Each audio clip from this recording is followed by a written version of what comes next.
மாண்புமிகு பேரவைத் தலைவர் அவர்களே,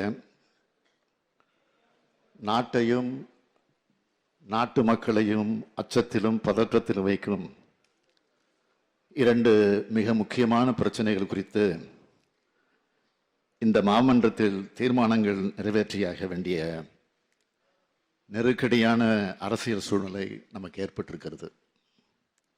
ஒன்று, ஒரே நாடு ஒரே தேர்தல் என்கிற மிக மோசமான எதேச்சதிகார எண்ணமாகும். இதனை நாம் கடுமையாக எதிர்த்தாக வேண்டும்.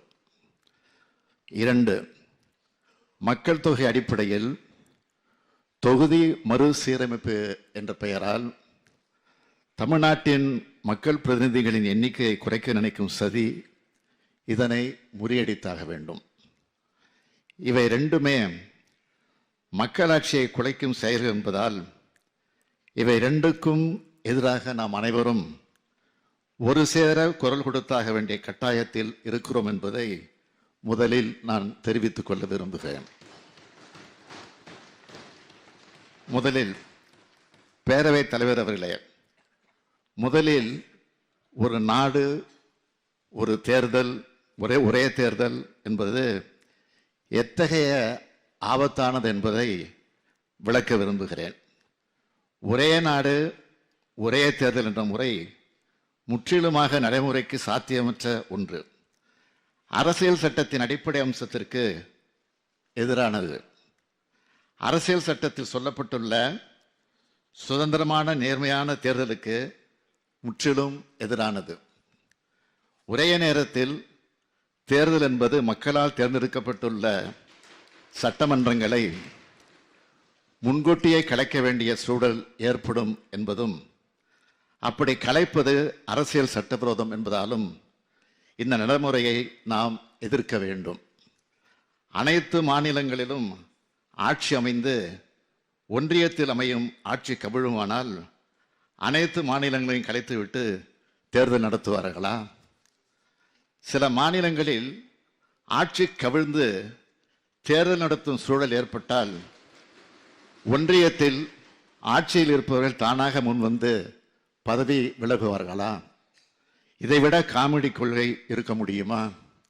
நாடாளுமன்ற சட்டமன்றத்திற்கு மட்டுமல்ல, உள்ளாட்சி அமைப்புகளுக்கும் ஒரே நேரத்தில் தேர்தல் நடத்துவது சாத்தியமா?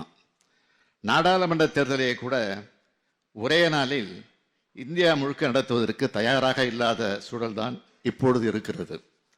இந்த நிலையில் நாடாளுமன்ற தொகுதிகளுக்கும் 30 மாநில சட்டமன்றத்திற்கும் தேர்தல் நடத்துவது மாயாஜாலமா? நகராட்சிகளும் பஞ்சாயத்துகளும் மாநில அரசு நிர்வாக அமைப்புகள் என அரசியல் சட்டத்தால் அங்கீகரிக்கப்பட்டவை. ஆகவே இவற்றுக்கும் சட்டமன்றம் நாடாளுமன்றத்துடன் தேர்தல் என்பது அரசியல் சட்டவிரோதமானது. உள்ளாட்சி தேர்தல் முழுக்க முழுக்க மாநில அரசின் நிர்வாக கட்டுப்பாட்டில் இருப்பதாகும்.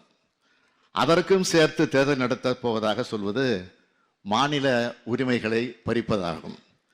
மாநில உரிமைகள், கூட்டாட்சி தத்துவம், அனைவருக்கும் சம வாய்ப்பு ஆகியவற்றை வழங்கும் அரசியல் சட்டத்தை சிதைக்கவோ உருமாற்றமோ விரைவில் மக்களால் நிராகரிக்கப்பட உள்ள நாடாளுமன்ற மெஜாரிட்டி உள்ளோரின் சுயநலத்திற்கு யாரும் பலியாகிவிடக்கூடாது. எனவே நாடாளுமன்றம், சட்டமன்றம், நகராட்சிகள், பஞ்சாயத்து ஆகியவற்றுக்கு ஒரே நாடு ஒரே தேர்தல் என்ற நடைமுறையை மிக கடுமையாக எதிர்த்தாக வேண்டும். பாதகம் செய்பவரை கண்டால் நாம் பயங்கொள்ளலாகாது பாப்பா, மோதி மிதித்து விடு பாப்பா, அவர் முகத்தில் உமிழ்ந்து விடு பாப்பா. அண்மை செய்திகளை உடனுக்குடன் தெரிந்து கொள்ள இணைந்திருங்கள் இயம்நாடு தொலைக்காட்சியுடன்.